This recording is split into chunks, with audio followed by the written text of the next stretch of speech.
ahead. Again, I'm going to ask for the housekeeping here a little bit. Please be sure to mute yourselves so that we do not have any background noise. Please do not share your screen unless you are the speaker. I appreciate it. And we will move ahead. And Sally, since you are up in my screen here, I'm assuming that you are going to introduce our very special guests today.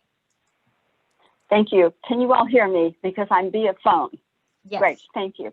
Well, first of all, the secret's out. This is my son.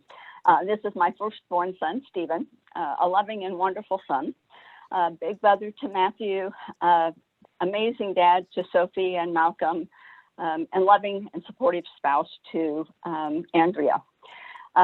Stephen was always a careful and thoughtful observer. He watched things carefully.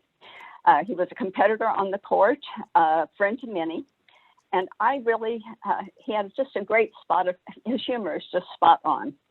I remember thinking when he was probably about 10 years old that he would be a great writer and a great teacher, but I chose not to ever share that with him because I thought he needed to discover his own path and tell his own story. And he did in the first book that he wrote and those that have followed. Stephen's career flourished when he moved to Fresno State under the support of the College of Arts and Humanities and their dean at that time, and with many of the other supportive faculty and deans. His teaching has been has been so positive, and in fact, recently he said to me that when he thinks of something new or something to try or something to do, he always wonders, how will this affect students? Will it be in their best interest? And there couldn't be any more important vision to have than to include that as what is your driving force. So it is really my honor to introduce Stephen. He is and has been my teacher and hero to my son, Stephen. Thank you, Sally, and welcome, Stephen. The floor is all yours. Oh, thanks, Mom. Now I'm gonna cry. I'm really happy to be here and to meet with you all. I'm especially happy that in the meeting agenda identifies me first as the son of Sally Ramage, because that is increasingly the most important title to me. And so I'm very happy to be here.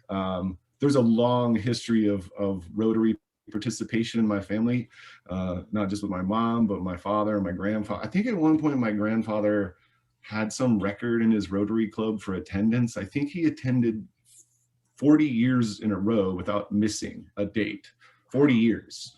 And he was a member until he died at the age of 93. So it's pretty special to get to talk to you all today.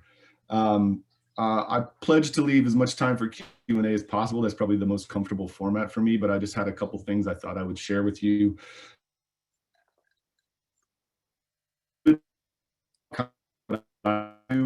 As a writer, as a teacher, and then a little bit about our students and the MFA program, which is really what I'm here to kind of celebrate in many ways. This is the 25th anniversary of the MFA program in creative writing at Fresno State. And I'm exceedingly proud to be the coordinator of that program. So I think what I would like to do first is just talk a little bit about kind of what I do as a writer. As my mom said, I've been at Fresno State for quite a while. Since 2006 is when I joined the faculty here. I teach creative nonfiction, personal essay, memoir, some narrative journalism, and what might be called hybrid writing. And I think maybe for some of you, maybe not all of you, but maybe some of you, when you hear the word essay, which is sort of the area of expertise of mine that I really enjoy and that I like to study and write. When you hear that term essay, many of you may think of it as like it's a test, right? Or it's a type of question on an exam. Oh, I have an essay test or an essay question that I have to answer. It's often an assignment for which you are graded, and you have to sort of prove a point with your essay. None of it sounds fun or artistic. But the reality is all of those associations and all the ways that term is used mostly these days are really anathema to the origins of the essay. And that's sort of one of the things I'm always trying to explain to people. Even when I go and talk to my kids' classes, I try to get them to understand that essays are really tool and not just an exam. And so the term essay was actually coined by a French writer. His name was Michel de Montaigne. And the term itself actually just means to try. It does not mean to answer. It just means to try. So, the essay has always been defined by a kind of wide open, rambling, digressive explorations. And that's really at the heart of an essay, is this idea of exploring. At its most basic level, for me, the essay is a story of consciousness, like a narrative of thought about the way you think about something. It's a conversation between writer and reader. And that's one of the things I love the most about it. There's an inherent intimacy in it. We all know, I think, poetry and fiction, when we see it or when we read it, there's a long history of scholarship behind it. It's sort of accepted as part of our culture as an art form. But nonfiction, like creative nonfiction, what is that? Like, a lot of people don't know, frankly. When I tell people I teach creative nonfiction, there's a sort of look that comes over their face. They're like, I think I know what you're talking about, but I'm not entirely sure. It's the only genre that's defined by what it isn't. So nonfiction is not fiction. But what does that mean, right? For me, it means it's full of possibilities, right? It's not fiction, but it can be almost anything else. And that's one of the things I love about it. The essay is a shapeshifter. It's a trickster. It can change forms. It behaves like fiction sometimes. It behaves like poetry sometimes. Photographs can be essayistic. Many things can be essayistic. It can act in different ways. And that's one of the things I love about the essay form. And I think finally, I guess one of the things I really love about teaching nonfiction and working with the students that I get to work with in the Valley, most of my students are from the Valley. And the stories that they have to tell are incredible and amazing and just full of risk, full of like real artistic risk that I think is noble. There's no shelter provided by a fictional narrator or a speaker. In nonfiction and an essay, it's just you and the reader. And like that to me is pretty cool and hard to do, frankly. And the students that we have are amazing. And I feel so lucky to get to work with them. So I'd be happy to talk more about nonfiction in the Q&A, but I thought I'd spend a little bit of time just talking a little about the MFA program and some of the stuff that's happening right now. I'm especially happy to get to do this with you all because one of my goals as the coordinator of the MFA program has been to try to break down some of the barriers that I think exist between the academic writing community at Fresno State and the local writing and arts community in Fresno. Yeah. Just a quick question. What is the acronym for? What is MFA? I'm sorry, I didn't know. Masters of Fine Arts. Thank you very much. Yes. So the Masters of Fine Arts program at Fresno State has existed.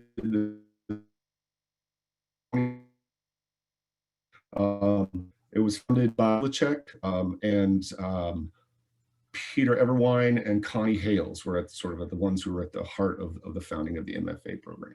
So we're really excited to be celebrating this 25th anniversary. In a different year, we probably would have had some celebrations and some readings and stuff like that. But instead, what we've done is put together a kind of a booklet celebrating some of the successes of the program. So this is my 4th year as the coordinator of the MFA program.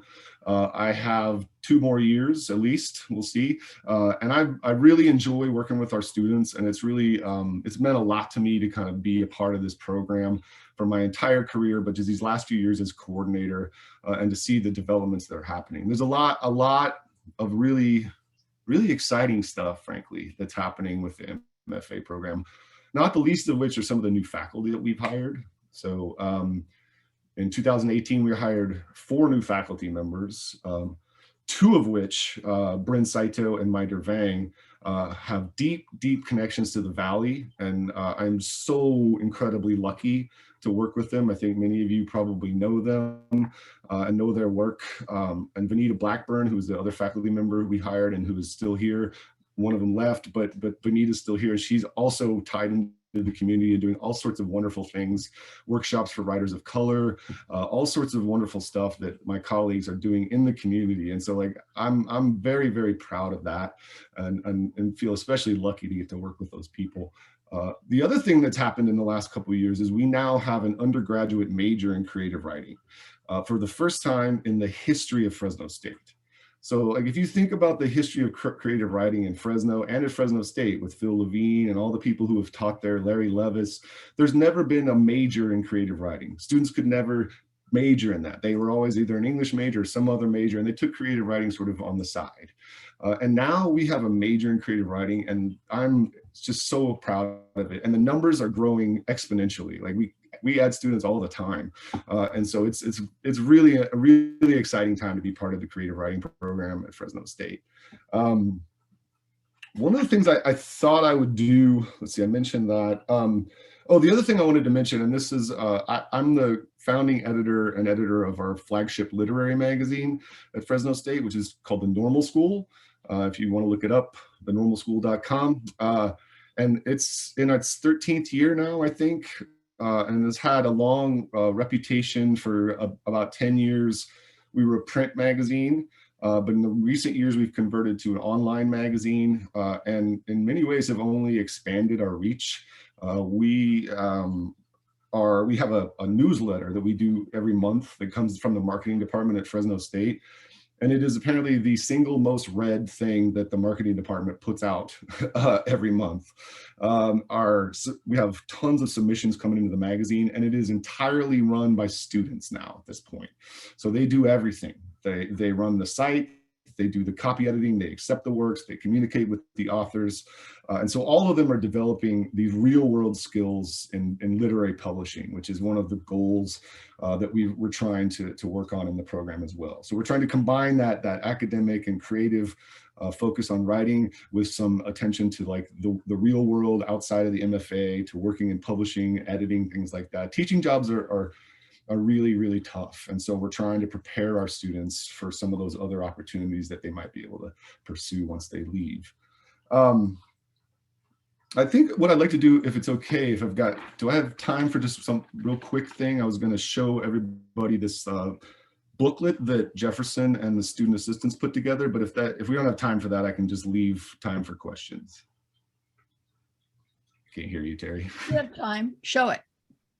Okay, all right, so I'm going to share my screen.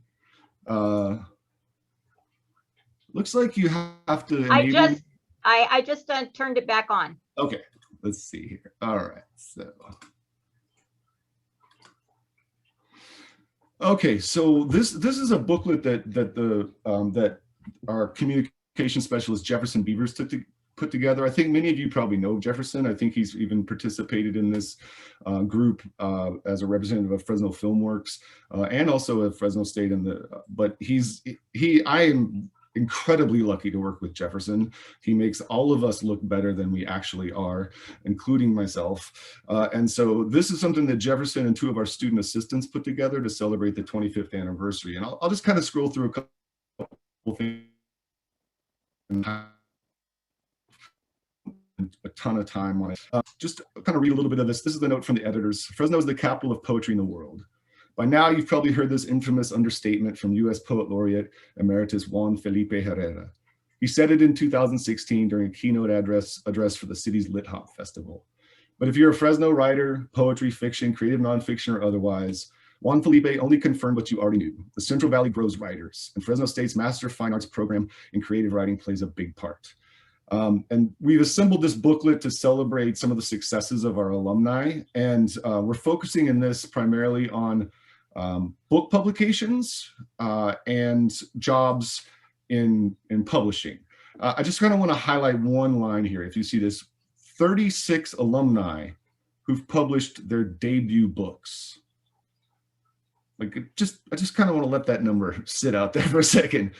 36 of our students have published first books, and that doesn't even count their second or third books. And more than half of those books, 19 of those in the past 5 years alone. That to me is pretty incredible, frankly. Like that rivals any MFA program in the entire country. And I would put our students up against anybody. So as you can see, if you go through this, and you can download, this is, by the way, if you want to download this book, if you just go to the Arts and Humanities, College of Arts and Humanities blog, there's an article about the 25th anniversary, and this book is downloadable there. You can see it has like faculty timeline. I'll just kind of scroll through that real quickly. A couple of folks I'll just highlight. One of those is our newest Fresno Poet Laureate, Megan Bohagian, who was just named Fresno Poet Laureate, a grad of Fresno State, publisher of a couple of books. She's going to be a fantastic Poet Laureate. Let's see. Okay, I'll just pause briefly just to highlight Anthony. So many of you probably know Anthony or have heard of him. He's just graduated this year. His book was a finalist for the National Book Award. Like that, just, I don't even know what to say about that. Like that's, he just graduated. He just finished his degree, and his book was a finalist for the National Book Award, plus winning all these other prizes. He's an incredible person, has run the Laureate Lab at Fresno State, and has an illustrious career ahead of him, frankly. And I've been really fortunate to get to know him. Many of you know Ronald, who works in the Division of Research and Grad Studies, fantastic poet, does a lot to support our students. You'll recognize some of these names. I'm just going to pause on a couple. Jeffrey is one of the people who's highlighted in some videos that we have on the YouTube page, which you can also check out through that article. Jeff was one of my students many, many years ago. I guess it wasn't that long ago, but he's since gone on to do a lot of amazing things, working for a variety of publishers. And he is currently the digital engagement and content director for the Academy of American Poets. And Jeff is a really wonderful guy he's from the Valley and busted his butt to get where he is. And I'm just exceedingly proud of him.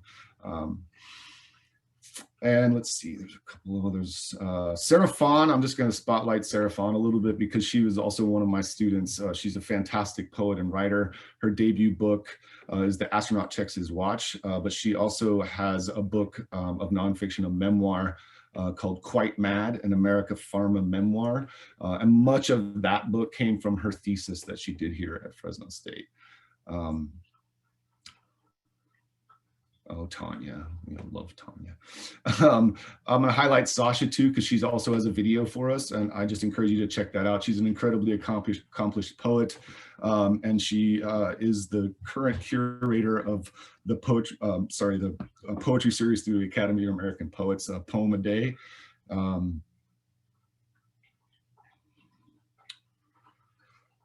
And then finally, Navdeep, who's also featured in the video. He's a grad of the program from 2006. So actually the year that I started, he was graduating. I never had a chance to work with him. But I just want to kind of spotlight this because I think he finished in 2006. His first book is coming out in 2022. Right. So like in terms of like how the long road and the work that it takes, Navdeep is incredibly impressive. Like he's never quit. He's kept writing. He never stopped. And he's got the first book coming out in 2022, which is fantastic, with Dial Books and Penguin Random House. And then spotlight is Rachel. Rachel is one of my students. Her thesis won the thesis award for the entire university the year that she graduated. 6 years later, that thesis, after it changed quite a bit, was published by Penguin Books, called The Word Home, A Wife's Search for Peace and Other Missions Impossible. And I don't know about you all, but like I'm a huge nerd for Fresh Air with Terry Gross. And when Rachel was on Fresh Air, I thought I had like achieved something in my career, like in my life, because I was like, one of my students is on Fresh Air. I might never get to be on there, but she is. And that was even better probably than being on there because I didn't have like nervous sweats. I just got to be excited about it. Okay, so that's really, let's see, I'm gonna stop sharing right now. And then I just wanted to leave time just for questions and answers, because I know I just blasted through a lot of stuff really fast there. And I talked a little bit about what I do in terms of nonfiction, the essay form, and then a lot of the successes of our students in the MFA program. But I'm happy to talk about anything else. If you want to chat about whatever, I'm open. Stephen, I have one. I have Yeah, a thank you. comment and a question, Stephen, and thank you. This is so wonderful. I want to do a shout out to Jefferson because I'm on his Yes. mailing list. And so I get an opportunity because we know about it to tune in and see a lot of these things. My question is this: what a photo can be essayistic. What does that mean? You know what? We could ask Neil about this, but there's photo essays. I'm sure you've probably seen them out there, right? And so, the idea of maybe in magazines publish them, but it's the idea of using images and photographs and putting them together to essay or explore a particular idea. And there's countless examples of them. They typically are functioning through juxtaposition. Sometimes there's kind of a narrative at work in it, but often it's, two images or a few more images that are kind of put together to kind of tell a story or explore a particular idea. I remember one, like I saw one, it was in Harper's years ago, and it was juxtaposing images of graduation with like soldiers coming home. Okay. It was just sort of like what kinds of things come out in that kind of juxtaposition. Thank you. That's a new term for me. And I'm of the old school, Stephen. Essay in the composition, the blue book. Yeah, right. Yeah, Marcy. Even I'm gonna jump right in. I am very fortunate to have several copies of The Normal School that were given to me by Jefferson. I'm a big fan, and I get all the information. I won't say what I do, but I help at Fresno State. So I'm so proud of the MFA program, and a big shout out to the School of the College of Arts and Humanities, and I am like their top fan. Sheila knows this. So I'm really happy that you can join us. Proud of your mom, really proud of your mom. She did a good job raising you. My mom's the best. Yeah. She sure is. I work a lot with her. So again, congratulations. But you guys, I can't say enough. You guys are all fantastic. And I get into a lot of the podcasts and all that come out of Fresno State. So keep up the good work. Thank you all. Our students are just truly incredible, and like the stuff that they do, and I'm just lucky to get to be along for the ride. Marcy, you had a question. You're out there and your hand is up. Yeah, I do. Hi, Stephen. Thank you so much. So this is what I'm wondering, what makes Fresno the center of this creative writing world? Is it the people that were from Fresno that stay and have all this talent? Is it the draw? Is it the water? I mean, why Fresno? Talk to us about what your feelings are about that. I think it's probably all of those things, and like maybe the wind too when we get it, when the rain, whenever it does come, the dirt, it's. Honestly, I don't know. I mean, people ask me what it's like to be from Fresno, and I was like, well, it's one of the few places in the world where writers are local heroes in a lot of ways, and like that's a pretty special thing. For me, it has to do with the Valley and the students and the people and the work ethic that I think is at the heart of it. And I think Phil knew this from the beginning, and other writers have recognized this as well. I've been really fortunate to visit other MFA programs and do, readings and meet with students. And I would never trade our students for anybody in the world. They are the most hardworking, brilliant, humble, just a couple students learn from them, like questions that I may have had about writing or the world. They forced me to confront, and like that, they are my teachers, and like I could not ask for more, frankly. So. Any more questions out there? Jim, Paige, I see your hand waving. Hi, Stephen. You mentioned, or you showed the MFA 25 document. I'm on the College of Arts and Humanities website.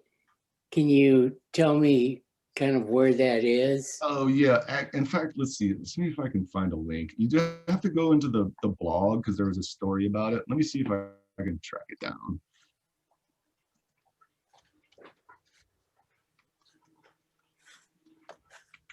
These are the kinds of things that Jefferson is better at. This is the joys of virtual. I would like to print that for my wife. She is a graduate of the program. Let's see. I'll put the link in the chat. Is that okay? Yes, Yeah, it perfect. is. Great. She graduated from the program very early in the process. Awesome. Thank you, Jim, and thank you, Stephen. It's in the chat. I've noticed that. Jim, did you have more questions or another comment or anything? No, that was it. Believe Okay, it or not. Janice, please, and then Patricia. Welcome, welcome, Stephen. You have an incredible mother. She is so classy and charming, and I think you've got some of that. But I'm asking, because of the diversity of our valley, do you think when I was writing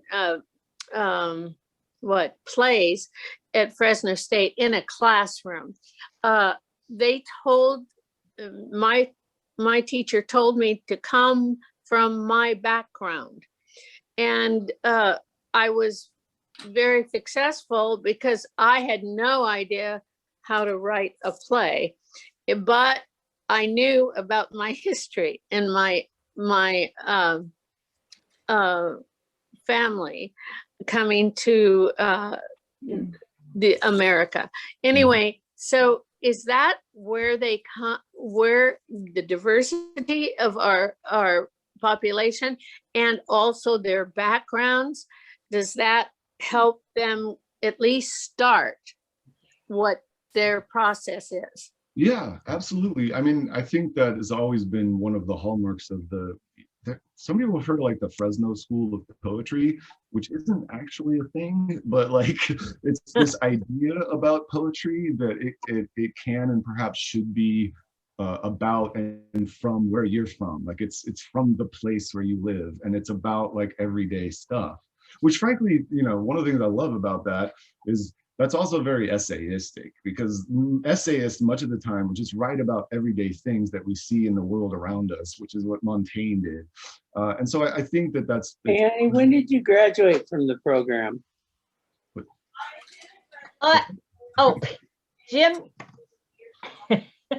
Anyway, what I was, in terms of the diversity, yeah, I mean, I would, that's one of the greatest things about the Valley. Like the students that I work with, many of my students are first generation college students. Many of them, one of my students I just worked with, Zhang, who worked on the 25th anniversary booklet there. She's the first person in her family to get a graduate degree. She's the first Hmong woman to graduate from Fresno State in the creative nonfiction track. And she's incredible, and I get to learn from students like her and work with other students. Last year, I worked with Jack Chavour on a manuscript called Ghost of the Genocide, where he's writing about his Armenian roots and his family. And all of these are things that growing up in Kansas, I had no exposure to. I didn't work with Hmong students. I didn't know anything about Armenia.